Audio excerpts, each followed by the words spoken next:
Alright, what's up guys? So it's Sunny Money here today. So today we'll be talking about how I was able to save 80% of my income and still have a social life. So before we go over how I save 80% of my income, just give me a like and subscribe. Not much. Actually, I was stationed in Washington State.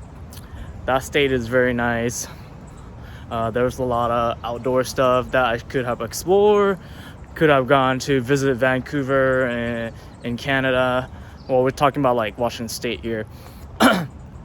So I was so frugal. I didn't really spend money on food since we have the food is provided to us since I was in the military, and I could have look back at it. I could have spent more money on things to explore, and I wasn't really happy when I didn't really spend money on things that make me happy, which is just going out and explore stuff. And that really didn't really take that much money. However, I tried to save as much as I could, since I probably was making only maybe like 30,000 a year. And look back at it, I could have spent a little more money and increased my lifestyle a little bit. That's why now it's a little different.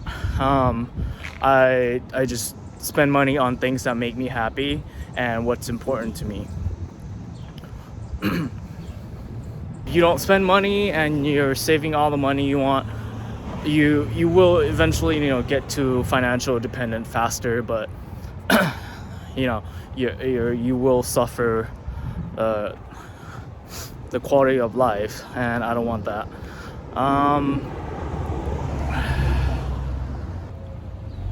So what I decide to change is that I spend money on what makes me happy and what is important to me. So this is a stage that you have to, it's like deciding your life. So what made me, for example, what made me happy is that I have to go on a long vacation, at least a week or two in a year. That's what made me happy. I like to explore new countries and going to like different places. And also I like to socialize with my friends. So I budget for eating out for at least twice a week. And I think that's what keep my quality of life going. So this is the stage where you analyze your life and where to spend your money that's important to you.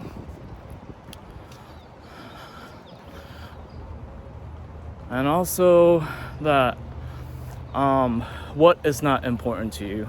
So what is not important to me is that I don't need a nice car.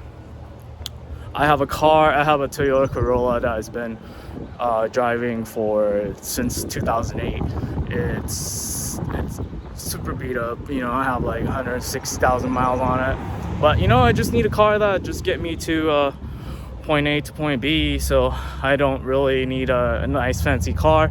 I could afford it, but it's not that important to me right now. And also another thing that's not important to me is that, and was able to save me a lot of money, is the housing cost.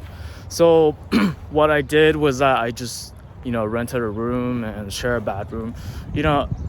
Some people say that they don't want to share a bedroom, and they want to have their own apartment.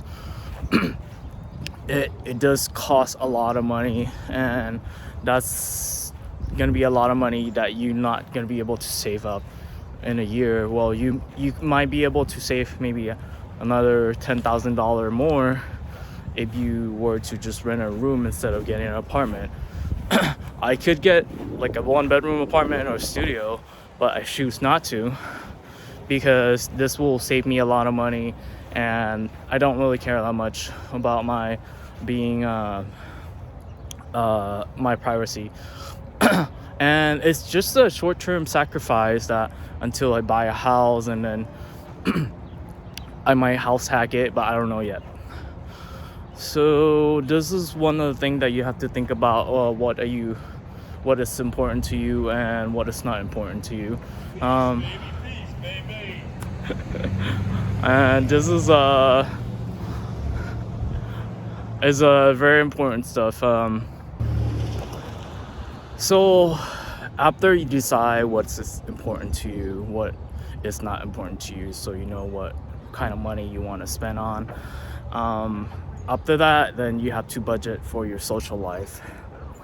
And let's say if you want to go on a vacation one time to 2 times a year, you could budget maybe like $3-5 grand for that. And for me, traveling doesn't have to be expensive.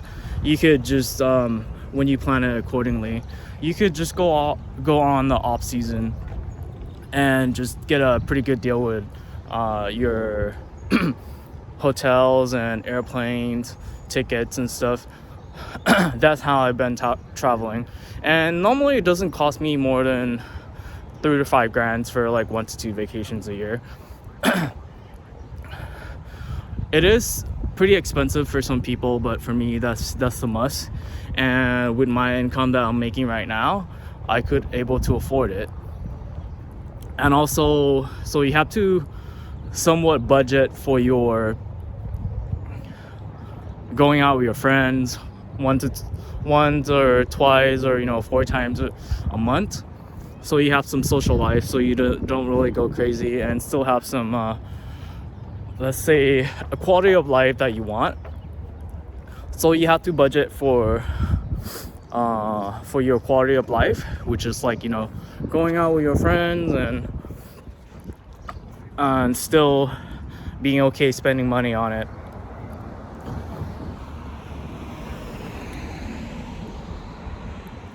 And also, when you think about social life, when you want to do things, there are always alternatives in doing things like hang out with your friends. You could just ask them to come over, or have a picnic or something. That would be a cheaper options if you would like to still have a social life.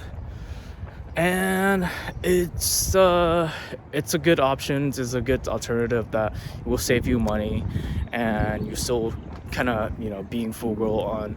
But it depends on which kind of friends you hang out with. If you hang out with your friends that they want to spend $70 to like $100 when they go out, you have to think about that.